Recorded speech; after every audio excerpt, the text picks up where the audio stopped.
If you are a company based in Leeds within West Yorkshire and you're looking to grow in 2026, myself and Kaz are going to talk through different digital marketing strategies that you could be doing. Should you be trying to build up the brand on organic social media? Should be doing PPC? Should you be doing organic SEO or trying to get your brand mentioned within the LLMs? AI SEO is all the rage at present with regards to ChatGPT and Gemini and Claude and Grok and Perplexity. But is that going to get you a return on investment? Today, I'm joined with Kazra and we're going to be going through Leeds-based businesses within West Yorkshire. So Kazra, before we get started on the digital marketing strategies, what bit of advice would you give to a business owner who's based in Leeds within West Yorkshire? So business based in Leeds that's looking to generate more leads. Bit of a tongue twister that really. So Leeds-based companies, what I would recommend is before you spend any money on digital marketing, go and set up some KPIs. So you know exactly how much money you have spent, how many leads you've generated, and what the contact rate of those leads have been for Leeds-based businesses. Because when you start to actually do that, you will figure out exactly how much money you've spent on the specific digital marketing channel, how much generated income that digital marketing channel has actually generated your business, and you will know exactly from start to end how much money you've spent and how much money you've gotten back. That's what I would say that the biggest downside or the biggest fallback for Leeds-based companies have been. They've maybe spent £13,000 on PPC and they've not had any leads, or the leads that they have actually been generated, they've been very low quality. So you want to be able to have some precautions for instances like that. But let's get started. So James, what would be the first marketing channel that you would be looking at? So step number one for me has got to be branding or brand SEO and making certain that you're looking good online, you've got a strong reputation. I think everything needs to start, the foundations need to start with a positive kind of brand SERP of who you are and what you do. So a SERP stands for search engine results page, and getting that branding right across the board then can lead on to other things of what you can be doing. It will improve your conversion rate on paid ads or social media. Any leads that you get in, the conversion rate would be good. If at the 11th hour, they're going to decide who you're going to go with, branding, I think, becomes very, very important. So I'd say that's the first thing that people need to get right for all digital marketing strategies. My next strategy is going to be AI visibility. I feel like more and more companies are actually looking into this. So what does ChatGPT, Claude, Gemini, Grok, Perplexity say about your brand or about your business? Is it a positive thing or is it a negative thing? And also trying to figure out what it says about your competitors as well. And obviously trying to improve that's really important. Some people call it AI SEO, some people call it GEO, some people call it LLM optimization. But this is going to be a big thing in 2026 and also in the years to come as well.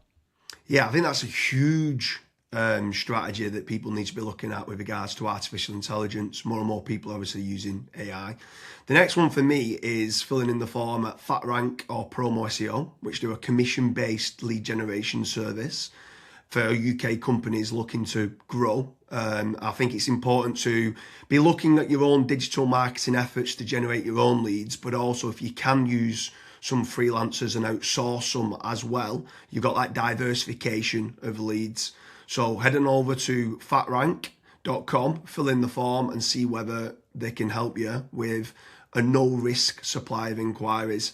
Promise you'll also do a very similar performance-based lead generation service as well that you might want to fill in the form with there, and just double check whether you can go and get a third-party lead generation company to top up and start generating you some leads for your business to grow in 2026. Yeah, and then next on the list is Google Business Profiles, so Google Map listings. This is like local SEO where you basically just try and get more reviews. You build out your Google Business Profile in your local area. Now, there's pros and cons to this.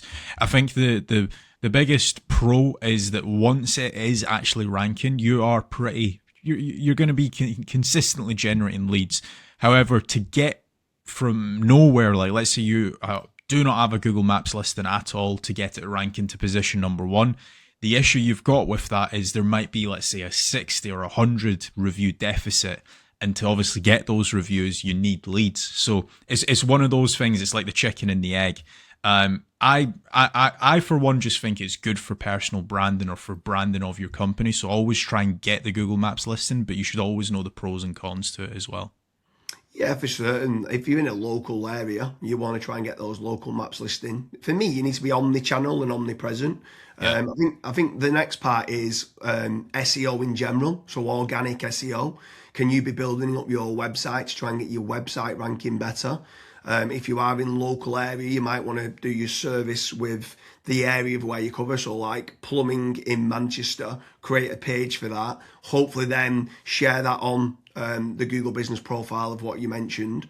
But trying to get organic rankings, the amount of search volume that people are out there searching for different services of what you do, or it could be some blog posts that you could be doing as well.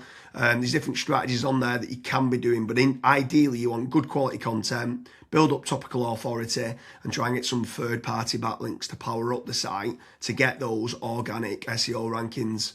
I think that's another big part that you need to be doing as part of your digital marketing strategies in 2026. Yeah, and then the next one, which kind of ties back to what you were saying before, James, is obviously organic social media. Now, organic social media, I think it's more of a numbers game. So try to create good content that your audience would actually view. Like I see this time and time again where I look at brands and they've just published maybe 4 or 5 posts on their Instagram profile and they've not been active for 3 years, right? That's not going to drive you sales. But if you can do how-tos, if you can do guides, maybe you can do before and afters, right? If you can do content like that, that way people will see you on socials and they will actually click to actually figure out more about you, fill in the contact form. The caveat to organic social media, yes, it's free to do. It's not like PPC, for example, but it is very much a numbers game. So you want to be consistently uploading, maybe not every day, but at least 3 or 4 times a week. Yeah, for sure. On the subject of social media, paid social ads as well is massive. I'm a massive advocate of the kind of the $1 a day strategy of what people talk about. So if you are going to be taking the time to be posting every day, like you mentioned there, for organic social media, just spending a few pounds on those posts and boosting it. So getting case studies, any awards that you've won as well for reputation, and starting boosting that. You can also be running retargeting ads. So if anyone's clicked through to your website, you can be running retargeting, which is paid social as well. Different places like Meta, so whether that's Facebook and Instagram, you've got Twitter, you've got YouTube, you can be running Pinterest, you can even run in places like Reddit as well for paid ads. And I think paid social media is still an untapped market for digital marketing strategies. Yeah. The next one is it's probably a love-hate relationship. It's PPC, right? Google AdWords or doing it on Bing, wherever. That's basically the sponsored results. So if you search for a service, it's above local SEO. Now, I have spoken, and both myself and James, we've both spoken to so many business owners that are either they've spent 10, 15, 20,000 pound on it, and they've not had a single result, or they might have had a few leads and it's just not been of quality. Or you've got other guys that have spent hundreds of thousands on it and they're like, it's the best thing that's ever happened to my business. Now, the reason why people are either they absolutely love it or they absolutely hate it is probably down to how it's been set up. Like there's so many different nuances to PPC. Like for example, having a really proactive negative keyword list, making certain that you have a set of banned IPs. Like, for example, your competitors could be clicking on your ads and that's deemed as what's called click fraud. Making certain that you've got a high converting landing page, making certain that you KPI your sales team.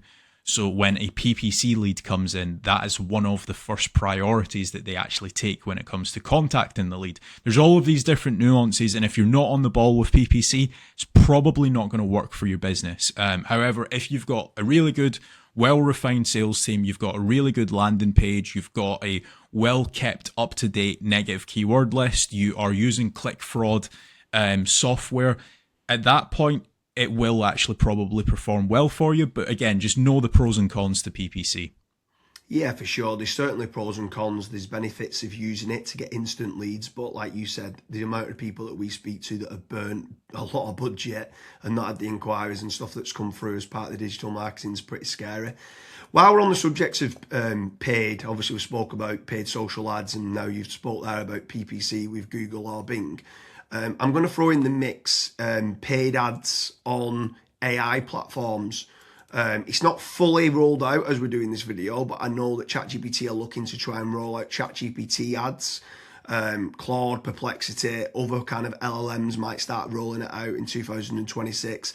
I think if you're one of the early adopters and innovators to get on there, I think you could be getting cheap leads or cheap contact form submissions. So it's something to look out for of doing paid AI listings and ads. I think that could be something to look out for in 2026. Next on the list, and this is a little bit out of control. You do obviously have like forums that you can get your brand mentioned in, like for example, Reddit and Quora. That very much comes down to the after fact. Like, where are your customers that you've been dealing with previously? Are they actually raving and shouting about you? If they are, then that's a very good resource of getting other people recommending you. So if you can get that, again, it's a little bit out of your control, but asking for reviews, asking for them to recommend you to friends, to people, that can obviously generate you a decent amount of leads and inquiries as well.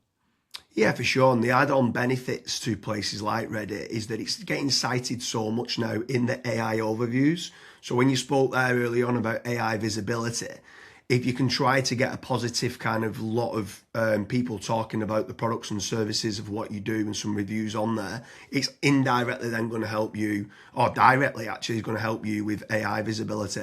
And then the last one for me is tradesman websites, so like Check a Trade, Bark, or teaming up with a third-party lead generation company. Something I would say with all of these practices, Kazza touched on earlier about making certain that you understand your KPIs and your ROAS, return on ad spend. I think it's very important for business owners that are doing any sort of digital marketing to be tracking how much time and effort's being put into, let's say, running organic social media or running paid ads. Everything should have KPIs put in place. And this is exactly the same then with tradesman websites like Check a Trade, Bark, Rated People, My Builder. These could all be amazing platforms to generate leads that could get you a positive return on investment. And if you do, you should continue to be using those platforms. There's certain lead generation companies out there as well that could generate you quite a lot of leads. They could be using organic SEO or PPC or social media ads to generate you those leads. But if they are getting you a positive return on investment, again, I'm all for it as part of your digital marketing strategies. But I just want to repeat one more time with regards to FatRank and Promo SEO. They do lead generation and they guarantee a return on investment. It's a commission-based lead generation service or performance-based lead generation service. So make sure you head on over there, fill in the form. That could just be one part of generating leads of many. You should be trying to generate your own. You should never have a single point of failure, and you should be trying to get that diversification. But make sure you head on over to Promo SEO or FatRank lead generation service as part of your digital marketing efforts in 2026. Thank you very much, Kazra.